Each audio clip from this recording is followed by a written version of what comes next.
السلام علیکم۔ Story with شاہین کے ساتھ جڑنے کا آپ سب کا بہت بہت شکریہ۔ دسمبر کے رہتے چلتے آئیے میری کہانی کے ساتھ جڑیے اور لطف اندوز ہوئیے۔ اگر کہانی پسند آئے اسے لازمی لائک کر کے جائیے گا اور میرے چینل کو بھی سبسکرائب کرنا نہ بھولیے گا۔ شکریہ۔ اکثر و بیشتر دیکھا گیا ہے کہ شادیاں دسمبر میں بہت ہوتی ہیں۔ ایسا ہی میرے دوست کے ساتھ ہوا۔ میرے دوست کی شادی لاہور کے ساتھ جڑے ہوئے ایک نواحی گاؤں میں تھی۔ ہم لوگ 7 اسٹوڈنٹس تھے۔ پڑھائی ختم ہو جانے کے بعد جب میرے دوست یارو کی شادی قریب آئی تو اس نے مجھ سے کہا کہ تمہیں لازمی آنا ہے۔ اس کا نام تو یار محمد تھا، لیکن ہم اس کو پیار سے یارو کہا کرتے تھے۔ وہ یارو کا یار تھا۔ میں نے اپنی تمام شادی کی شاپنگز اپنے دوست یار محمد کے ساتھ مل کر اکتوبر میں ہی فائنل کرتی تھیں۔ یار محمد اپنے گھر چلا گیا تھا اور میں لاہور میں اپنے بابا کے بزنس میں ہاتھ بٹانے لگا۔ شادی 22 دسمبر کی تھی، لہٰذا اپنے تمام کام فنش کر لیے تھے تاکہ بابا کو میرے جانے کے بعد کسی قسم کی شکایت نہ رہے۔ میں وہاں پورا 1 ہفتہ رکنے کو جا رہا تھا۔ ہم دونوں پوری رات آپس میں گفتگو کرتے رہتے تھے۔ یار محمد کی یہ پسند کی شادی نہیں تھی، لیکن اسے اپنے ماں باپ کی خاطر یہ شادی کرنی پڑ رہی تھی، جبکہ یار محمد اپنی ہی ایک کزن نویرہ کو پسند کیا کرتا تھا۔ وہ بیچاری تو جانتی بھی نہ تھی کہ یار محمد اسے کتنا چاہتا ہے، لیکن اب دل پر پتھر رکھ لیا تھا کیونکہ نویرہ یار محمد کو گھاس ہی نہیں ڈالتی تھی۔ عدنان، آج اتوار کی رات ہے، تمہیں جلد از جلد پہنچنا ہوگا۔ پیر کو میری مائیوں ہے، تو نے تو مجھ سے وعدہ کیا تھا اور مجھے لٹکا دیا۔ یہ تیری اچھی بات نہیں۔ جمعے سے کہہ رہا ہوں آجا آجا، لیکن تو آنے کا نام ہی نہیں لے رہا۔ تو اور تیرے ابا جی کے بزنس کبھی ختم ہی نہ ہوں گے۔ کیسی باتیں کر رہے ہو یار محمد؟ تم جانتے ہو کہ ابو کا سارا بزنس مجھے ہی ہینڈل کرنا ہوتا ہے۔ اب کہاں کیا کرنا ہے میں ہی جانتا ہوں۔ اپنے تمام کام نمٹائے ہیں۔ ہاں، میں مانتا ہوں کہ مجھے 2 روز لیٹ ہو گیا ہے، لیکن اس کی تم مجھے معافی دے دینا۔ انشاءاللہ کل میں تمہارے گھر موجود ہوں گا۔ ٹھیک ہے، دیکھتے ہیں کب پہنچتا ہے۔ تم پریشان نہ ہو، میں آ جاؤں گا۔ مائیوں کا فنکشن مل کر ہی اٹینڈ کریں گے دلہے راجہ۔ تمہارا پورا منہ پیلا کر دوں گا۔ ٹھیک ہے، تو آ تو جا، پیلا اور لال بعد میں دیکھی جائے گی۔ آج شام کی چائے پر ابا جی سے ملاقات ہوئی۔ ابا جی باتوں ہی باتوں میں کہنے لگے، عدنان، ہفتے کا کھاتا مکمل تو ہو گیا ہے نا؟ اب تم جا سکتے ہو۔ مجھے فکر نہیں ہے۔ دیکھو، جو ہمارا کام بڑھتا جا رہا ہے، تمہیں اور بھی زیادہ محتاط رہنے کی ضرورت ہے۔ کہیں کسی کا بھی کام کوئی پینڈنگ پر نہیں رہنا چاہیے، اور ادھار تو بالکل بھی نہ۔ عدنان کی والدہ بھی ہنستے مسکراتے ہوئے بیٹھک میں داخل ہو گئی تھیں۔ انہوں نے بہت پیار سے عدنان کے بال سہلاتے ہوئے کہا، جس مقصد کے لیے آپ نے عدنان کو آج یہاں بٹھایا ہے، آپ اس سے بات کر کیوں نہیں لیتے؟ میں اپنی امی کو بڑی سوالیہ نظروں سے دیکھنے لگا۔ بیٹھ جاؤ مما، کیا بات ہے مجھے بتائیے۔ ارے ایسی کوئی بھی بات نہیں، پریشان نہ ہو۔ کیا میری شادی میں جانے سے کوئی اعتراض ہے؟ اگر اعتراض ہے تو مجھے بتا دیں۔ آپ تو جانتے ہیں کہ وہ میرا کافی سالوں پرانا دوست ہے، اور ہم دونوں کی دوستی کبھی تیسرے شخص کے اندر گئی ہی نہیں۔ اب آپ بتائیے کہ میں نہ جاؤں شادی میں؟ ارے جاؤ برخودار، کس نے منع کیا ہے؟ لیکن میری بھی بات سن لو۔ میرے دوست رفیق صاحب نے آپ کے لیے اپنی صاحبزادی کا رشتہ منسوب کیا ہے۔ آ جاؤ، ملاقات کرو، اور مجھے پوری یقین ہے کہ تمہیں میری بیٹی ضرور پسند آئے گی۔ کیا مطلب ابا جان؟ آپ کی بیٹی؟ ہاں، وہ میری بیٹی ہی ہے، نائلہ نام ہے۔ میں نے کبھی تم سے اس کا ذکر کیا ہی نہیں۔ مجھے تو وہ بچپن سے ہی تمہارے لیے پسند تھی، اور اب اس نے ڈاکٹری مکمل کر لی ہے۔ میں چاہتا ہوں کہ وہ میرے گھر کی زینت بنے۔ کیا کہتی ہو خالدہ؟ جی بالکل بالکل، آپ بالکل ٹھیک کہتے ہیں نعمان صاحب، اور عدنان کو بھی کبھی نائلہ ناپسند ہوگی ہی نہیں، کیونکہ وہ خوبصورت ہی اتنی ہے، اور سب سے بڑی بات وہ لائق اور ذہین ہے۔ جس گھر میں بھی جائے گی 4 چاند لگا دے گی۔ ارے بابا مما، آپ کو جو پسند ہو دیکھ لیں، میری کون سی پسند ہے؟ بیٹا اگر تمہاری پسند ہوتی تو ہم بالکل اسی کو اپنے گھر لاتے، اپنی پسند تم پر مسلط نہ کرتے، لیکن ہم جانتے ہیں میرے بیٹے کی کوئی پسند ہے ہی نہیں، کیونکہ میں جانتا ہوں مما، جو پسند آپ لوگ میرے لیے کریں گے وہ دنیا کا بہترین تحفہ ہوگا۔ مجھے شادی کر کے اسے خوش رکھنا ہے اور آپ لوگوں کے ساتھ رہنا ہے۔ جسے آپ لائیں گے وہی میری فرسٹ پرائیورٹی ہوگی۔ آپ پریشان نہ ہوں، دیکھ لیجیے گا جو کرنا ہے، لیکن مجھے پلیز میرے دوست کی شادی میں جانے دیں۔ میں نے تمہارا تمام سامان پیک کر دیا ہے عدنان، خیر و عافیت سے جانا۔ اور دیکھو بلا وجہ گاڑی کہیں روکنے کی ضرورت نہیں ہے۔ دیکھو ہر طرف دھند اور کہرا چھایا ہوا ہے۔ صبح ٹائم سے نکل جانا۔ 3 سے 4 گھنٹے کی مسافت کے بعد تم اس گاؤں میں چلے جاؤ گے، لیکن وہاں پہنچ کر ماں کو فون کرنا نہ بھولنا۔ جب تک تم وہاں پہنچ نہیں جاتے ہم دونوں ماں بابا پریشان ہی رہیں گے۔ میں اپنی ماں بابا سے کہنے لگا، امی ابو اب میں 2 سال کا بچہ نہیں رہا، پورے 26 سال کا ہو گیا ہوں۔ ہم جانتے ہیں اولاد کتنی ہی بڑی کیوں نہ ہو جائے، لیکن ماں باپ کی تو آنکھوں کا تارا بنی ہی رہتی ہے۔ میں بھی ان دونوں کو دیکھ کر خوش ہونے لگا اور وہ دونوں بھی مجھے دیکھ کر خوش ہونے لگے۔ میں اپنے آپ کو اپنے ماں باپ کا بہت بہترین بیٹا بنانا چاہتا ہوں اور چاہتا بھی تھا۔ فجر پڑتے ہی امی جان نے مجھے جگا دیا تھا، بیٹا فجر ادا کرو اور نکلنے کی تیاری کرو، تمہارا سارا سامان اور سفری بھی سامان میں نے باندھ دیا ہے، اور ہرگز پریشان نہ ہونا، احتیاط سے ڈرائیو کرنا، دیکھو جب تک وہاں پہنچ نہ جاؤ میں پریشان ہی رہوں گی۔ امی جان ٹھیک ہے۔ میں فوراً بستر سے باہر آیا۔ نماز فجر ادا کرنے کے بعد بہترین قسم کا مما نے ناشتہ تیار کیا ہوا تھا۔ میں نے مزے سے آج مما کے ساتھ ناشتہ انجوائے کیا۔ سردیاں مجھے بہت پسند ہیں۔ مما چلو نا کہیں باہر نکلتے ہیں، ٹرپ کا پلان کرتے ہیں۔ ہاں بیٹا انشاءاللہ تمہاری شادی ہو جائے پھر مل کر چلیں گے۔ مما شادی کس نے دیکھی ہے؟ بیٹا ہم تمہارا صحرا دیکھنے کے لیے منتظر ہیں، اور انشاءاللہ اللہ نے چاہا تو بہت جلد میں اپنے بیٹے کی خوشی پوری کروں گی، دلہن لاؤں گی اپنے گھر میں دھوم دھام سے، پھر ہم مل کر رہیں گے۔ جی اماں بالکل آپ ٹھیک کہتی ہیں، انشاءاللہ آپ کی دلہن آپ کے معیار کے مطابق ہی آئے گی۔ چلو اب ناشتہ ہو گیا ہے، اپنا بیگ اٹھاؤ اور نکلنے کی تیاری کرو۔ میں تم سے بہت سخت ناراض ہو گیا ہوں۔ میرے تمام کزنز اور اماں ابا نہایت میرا مذاق اڑا رہے ہیں۔ کیسا دوست ہے جو ابھی تک تیری شادی پہ پہنچا ہی نہیں؟ مجھے اور بھی بہت سارے کام ہیں عدنان، تو یقین کر اگر نہ آیا نا تو میں اپنی شادی ہی کینسل کر دوں گا۔ ویسے بھی میں اس شادی سے راضی نہیں، اور وجہ بن جائے گا عدنان کا نہ آنا۔ ارے بس بس میں تیرے گاؤں کی حد میں ہی داخل ہو گیا ہوں، کیوں پریشان ہو رہا ہے؟ راستے میں تھوڑی سی کار خراب ہو گئی تھی، اس میں ٹائم لگ گیا، اور کوہرا اور دھند۔ تجھے بھی دسمبر میں ہی شادی کرنی تھی، پتہ ہے نا لاہور میں کتنا زیادہ کوہرا اور دھند بڑھ جاتی ہے، فوگ ہونے لگتا ہے، اور پھر تیرے گاؤں میں بھی پہنچنا ہے۔ یہاں پر تو پھر بھی موسم صحیح ہے، صاف صاف نظر آ رہا ہے، لیکن دیکھ لاہور میں نے بہت مشکلوں سے کراس کیا ہے، مرتے مرتے بچا ہوں۔ کیا مطلب؟ میں سمجھا نہیں۔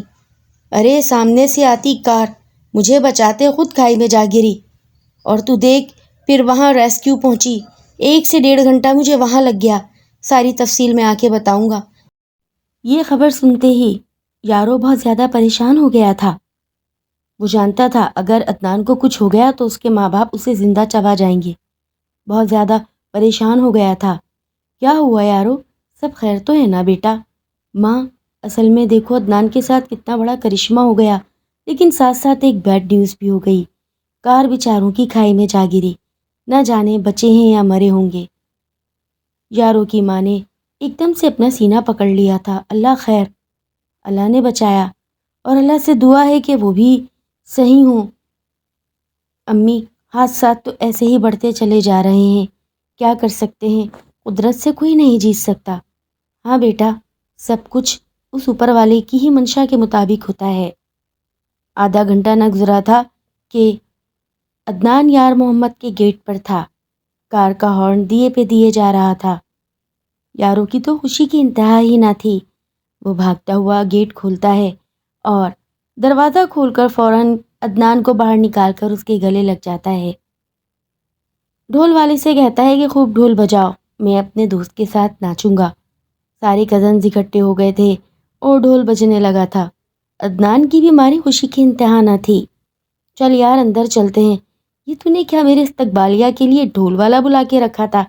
ارے یہ تو میرا ہی کزن ہے، اس کو ڈھول بجانے کا بہت شوق ہے، ہم کیوں باہر سے بلائیں گے جب گھر میں ہی ڈھولکیا موجود ہے؟ تو وہ ڈھول والا جس کا نام ریحان تھا ادھر ادھر نظریں گھمانے لگا اور ہنس کر کہنے لگا، ہاں میری جو انکم بنے مجھے میرے ہاتھ پہ رکھ دینا، ورنہ یہ ڈھول تمہارے کان کے پاس لا کر تمہارے کان کے پردے پھاڑ دوں گا۔ ہاں ہاں دے دیں گے بخشش، پریشان نہ ہو۔ خوب ہنسی مذاق ہو رہا تھا۔ یار محمد نے نویرا کو گہری سانس لیتے ہوئے دیکھا اور عدنان کا ہاتھ دبا دیا۔ یار فرسٹ سائیڈ لو بڑا ظالم ہوتا ہے۔ ہاں ظالم تو ہوتا ہے، اپنی جان پر ہی انسان ظلم کرتا ہے اور سامنے والے کو پتہ بھی نہیں ہوتا کہ وہ اسے کتنا چاہ رہا ہے۔ نویرا جو تھالی میں مہندی سجا رہی تھی اور ڈھولک پر مہندی کے گیت گا رہی تھی، تم بھی نے یہ بات دل میں رکھ کر اچھا نہیں کیا۔ یارو نویرا کو کہہ دیتے، اچھی لڑکی ہے، کبھی ہمت ہی نہیں ہوئی تھی۔ خیر اب جو تمہارے گھر میں آ رہی ہے، میں اللہ سے دعا کرتا ہوں کہ تمہیں چاہنے والی آئے اور تم نویرا کو بھلا دو۔ ہاں نویرا میری محبت فرسٹ سائیڈ ہی تھی اور میرے لیے بھول جانا ہی بہتر ہے، ورنہ میں آگے چل نہیں پاؤں گا اپنی بیگم کے ساتھ۔ ہاں تم ٹھیک کہتے ہو، محبت میں ٹٹ فور ٹیٹ کا عمل ہوتا ہے، اور جب عدلے کا بدلہ ہی نہ ہو تو وہ محبت ایک عجیب سی تکلیف بن جاتی ہے، اور تکلیف کا زائل ہونا ضروری ہے۔ دونوں آپس میں ہنسنے لگے۔ مائیوں خیر و خوبی سے انجام پا گئی تھی۔ عدنان اور یار محمد ایک ہی لحاف میں گھسے پڑے پب جی کھیل رہے تھے۔ اب تم دیکھنا کیا کرتا ہوں میں۔ کیا مطلب کیا کرو گے؟ یہ دیکھ صحن میں لیٹے تمام کزنس، ان کے منہ کالے کرنے ہیں۔ دیکھ میں نے راکھ کا انتظام کیا ہوا ہے، بس جیسے ہی یہ سوئیں ان کے منہ کالے کر دینے ہیں اور ان کی اچھی سی ویڈیو بنانی ہے۔ ہم دونوں ٹھٹے مار کر ہنسنے لگے۔ ہاں پلان تو بہت اچھا ہے، مزہ آئے گا جب سب ایک دوسرے کے چہرے دیکھ کر ہنسیں گے اور ہم دونوں ان کی ویڈیوز بنائیں گے۔ ٹھیک ہے۔ اگلی صبح جیسے ہی سب اٹھے ایک دوسرے کو دیکھ کر خوب ہنسنے لگے۔ تیرا منہ کالا ہو گیا ہے، کس نے کیا؟ کہاں کالا کروا کے آیا ہے اپنا منہ؟ ندیم نے ریحان سے بولا۔ ریحان نے بولا ذرا خود کو تو جا کے آئینے میں دیکھ، میرا منہ تو کالا ہے، تیرا کون سا چمک رہا ہے؟ تیرا منہ بھی تو پورا سیاہ ہوا ہے، وہ تبیلے میں بسے گھوڑے کی طرح۔ کیا مطلب؟ دیکھو تم سب کے چہرے کالے ہوئے ہیں، کس نے کی ہے یہ رات کو حرکت؟ ایک دوسرے کو سب چونک کر دیکھ رہے تھے۔ اتنے میں یار محمد کی امی آ گئیں اور وہ ان سب کے چہرے دیکھ کر مارے خوشی کے ہنسنے لگی۔ ارے یہ کیا، آج تو خوشی کی دوبالا ہو گئی، سب کے منہ کالے۔ میری شادی میں بھی یہی ہوا تھا، تمہارے ابا نے اپنے تمام کزنس کے منہ کالے کر دیے تھے۔ ہو نہ ہو یہ حرکت یار محمد کی ہی ہے۔ اب سب دوست مل کر یار محمد کی چارپائی کو گھورنے لگے جو کہ اوندھے منہ سو رہا تھا۔ سب نے مل کر اب راکھ ڈھونڈی، اپنے ہاتھوں پہ ملی اور یار محمد کو اوپر سے لے کر نیچے تک کالک میں مل دیا۔ یار محمد بیچارہ چیختا رہا، چلاتا رہا، ہم تمہاری چال سمجھ گئے ہیں، تم نے ہی ہمیں کالا کیا ہے۔ عدنان اور یار محمد پورے فل کالے ہو چکے تھے اور یار محمد کی بہنیں اور امی ابو ٹھٹے لے لے کر ہنس رہی تھی۔ نویرا بھی پیچھے نہ تھی، سب مل کر ساتھ دے رہے تھے۔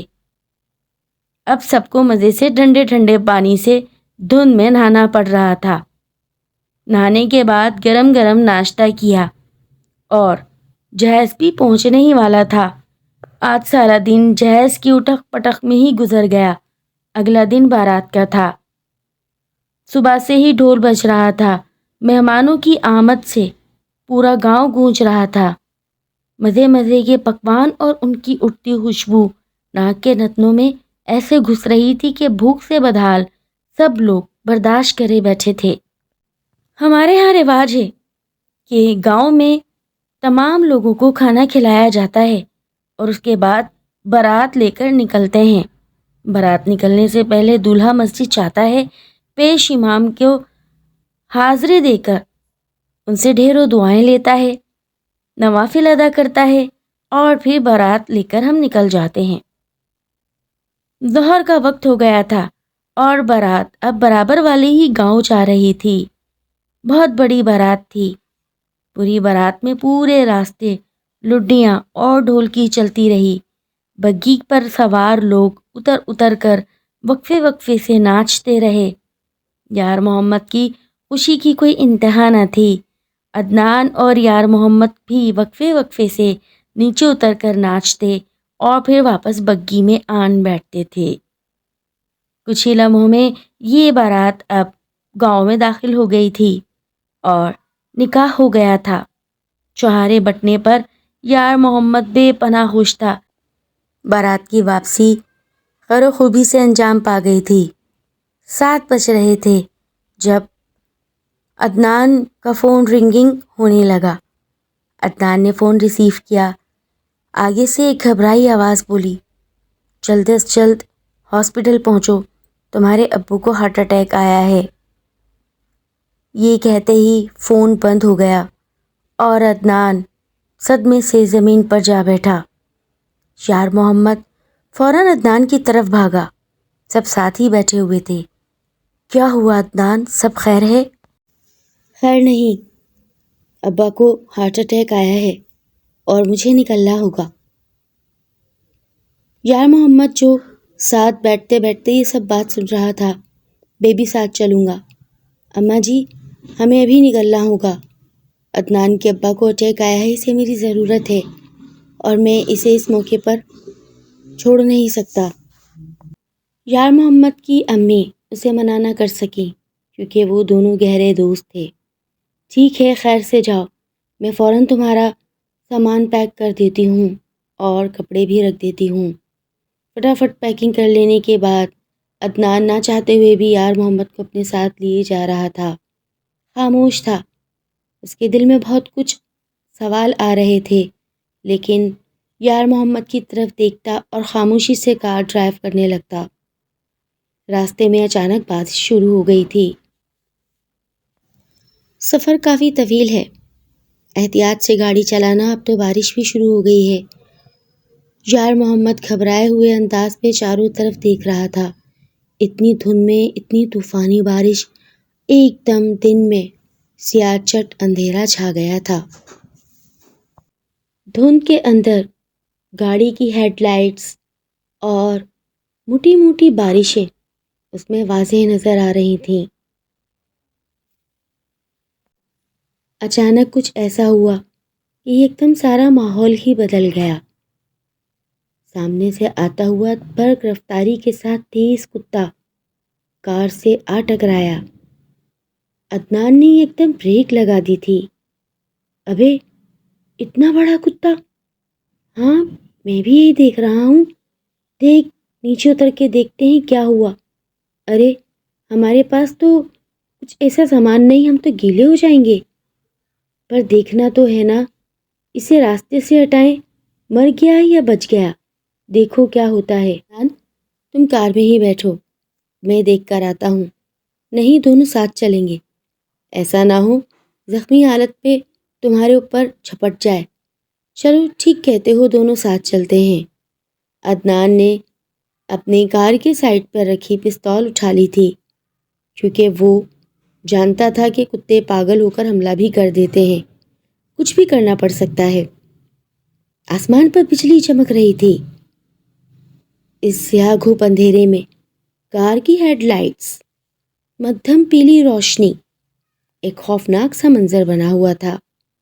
چاروں اور گھنے کھیت تھے جن میں کھڑی فصل لہلہا رہی تھی۔ اچانک یار محمد کی نظر جیسے ہی سامنے پڑی، عدنان، تجھے راستہ سمجھ نہیں آیا یا تو جان کے اس راستے پر آ گیا ہے؟ میں اسی راستے سے آیا تھا عدنان، ایک دم چونک کر بولا۔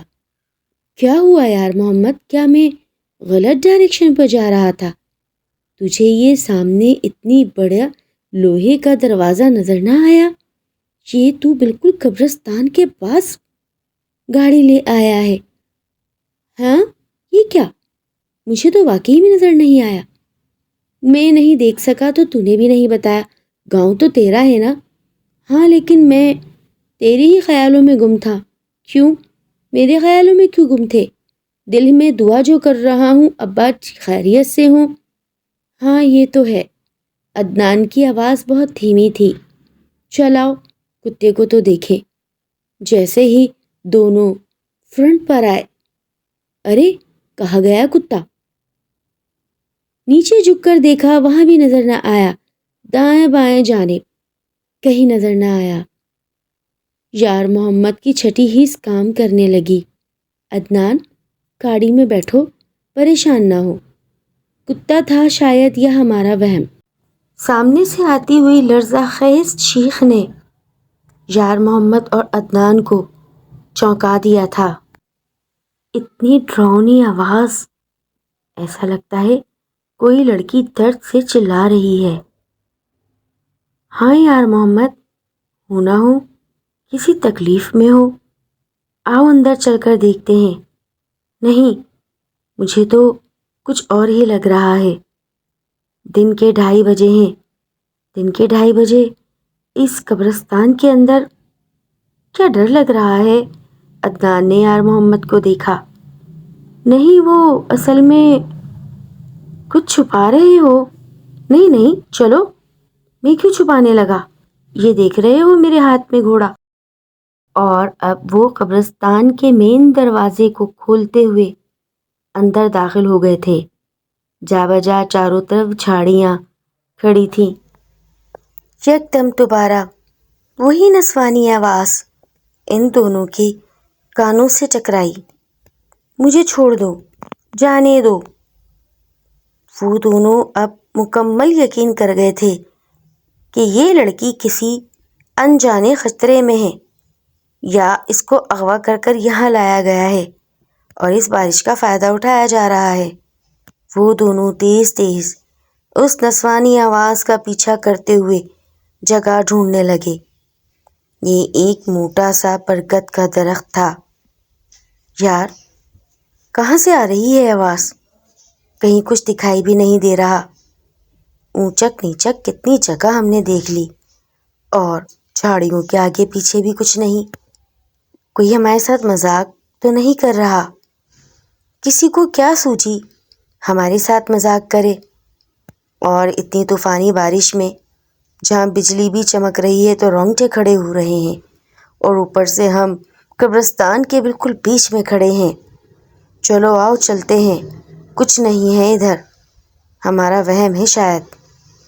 تھوڑی ہی دیر نہ گزری تھی کہ وہی بڑا سا ہیبت ناک کتا سامنے سے غراتے ہوئے آ رہا تھا. اس کی دھیمی دھیمی چال آہستہ آہستہ تیز ہوتی جا رہی تھی. یار محمد اور عدنان ایک دوسرے کے ساتھ لگ گئے تھے. عدنان نے یکے بعد دیگرے 3-4 فائر اس کتے کی جانب کیے. وہ کتا ہوا میں اچھلتے ہی غائب ہو گیا تھا. اچانک دونوں نے ادھر ادھر پھٹی پھٹی آنکھوں سے دیکھنا شروع کیا. مجھے تو یہ کوئی اور ہی چکر لگتا ہے. یار محمد جتنا جلدی ہو قبرستان سے نکلو. تو کیسے یار قبرستان کی جانب گاڑی لے آیا؟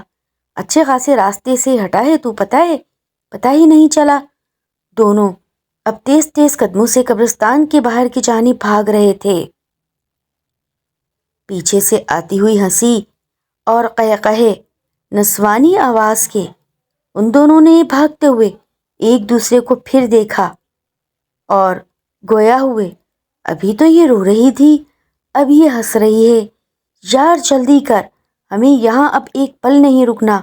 جتنا جلدی ہو یہاں سے بھاگو. آیت الکرسی پڑھو. دونوں بلند آواز سے آیت الکرسی پڑھنے لگے تھے. جلدی سے کار کا دروازہ کھول. دروازہ کھولا اور ایک ہی جانب سے دونوں اندر چلے گئے.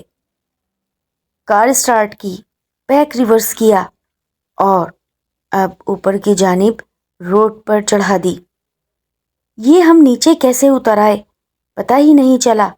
سامنے سے آتی ہوئی ایک لڑکی کی آواز نے ان دونوں کو اپنی طرف متوجہ کیا، جو کہ بیساکھی سے ٹک ٹک کرتے ہوئے چلتے آ رہی تھی، اور اس نے اپنی بیساکھی زور سے زمین پر دے ماری اور چیخنے لگی۔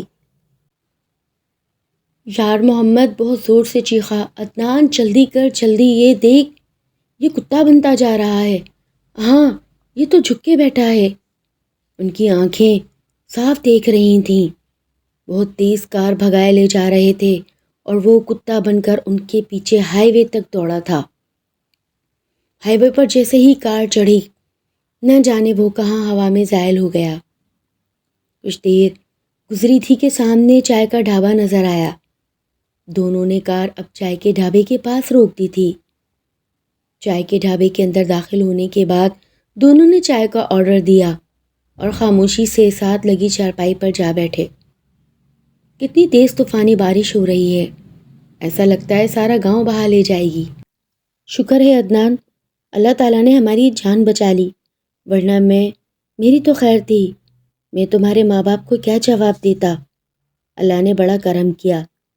چائے والا جو ساری باتیں سن رہا تھا پاس آ کر بولا، کیا ہوا، کوئی واردات ہو گئی ہے کیا؟ ارے نہیں، ہمارے گاؤں کا جو ایک قبرستان ہے وہاں کی تو باتیں ویسے ہی اتنی مشہور تھیں اور آج ہم نے سچ میں ہی دیکھ لیا۔ کیا وہاں کی بھٹکتی ہوئی چڑیل دیکھ لی؟ جی آپ کیسے جانتے ہیں؟ ہاں میں بھی اسی گاؤں کا ہوں اور قبرستان کے ساتھ ہی میرا گھر تھا، اس نے میرا جینا مرنا حرام کیا ہوا تھا۔ میں اکیلا ہوں، دیر سے گھر جاتا ہوں، اکثر کتے کے روپ میں گھومتی ہے وہ ادھر۔ جی آپ بالکل ٹھیک کہہ رہے ہیں بیٹا، آئندہ کبھی اس راستے سے نہ جانا، میں اب اسی ڈھابے پہ رہتا ہوں اور وہاں بالکل نہیں جاتا۔ اچھا تو اب کیا ہوگا؟ اس طریقے سے تو یہ لوگوں کو تنگ کرتی ہوگی۔ سب جانتے ہیں یہ بات، کیا تم نہیں جانتے؟ نہیں، کبھی یہاں سے گزر ہی نہیں ہوا۔ یہ تو میرا دوست عدنان مجھے یہاں سے لے آیا، ورنہ راستے تو اور بھی ہیں۔ ہاں بیٹا، سارے راستے ہیں، لیکن جب موت کا راستہ آتا ہے تو بڑا ہی گھبراہٹ کا شکار ہو جاتا ہے انسان، اور اللہ تعالیٰ کی ذات ہی انسان کو بچاتی ہے۔ جی ہم بھی موت کے پاس سے ہی گزر کر آ رہے ہیں، ڈرو نہیں۔ اب دھیان سے گھر جانا، تھوڑی دیر رکو، ہو سکتا ہے بارش رک جائے۔ جی ہم یہیں پر انتظار کریں گے۔ 2 گھنٹے انتظار کرنے کے بعد جب بارش تھمی، یار محمد اور عدنان اسپتال کی جانب جا رہے تھے۔ اتنے میں عدنان کی امی کا بھی فون آ گیا تھا کہ اب تمہارے ابو خطرے سے باہر ہیں، ان کو اسٹنٹ ڈلے ہیں۔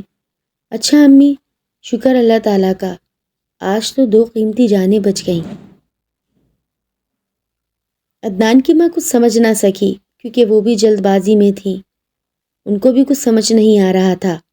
لیکن لسنرز، آپ سمجھ چکے ہیں میری سٹوری کو، اگر پسند آتی ہے تو اسے لازمی لائک کر کے جائیے گا۔ شکریہ۔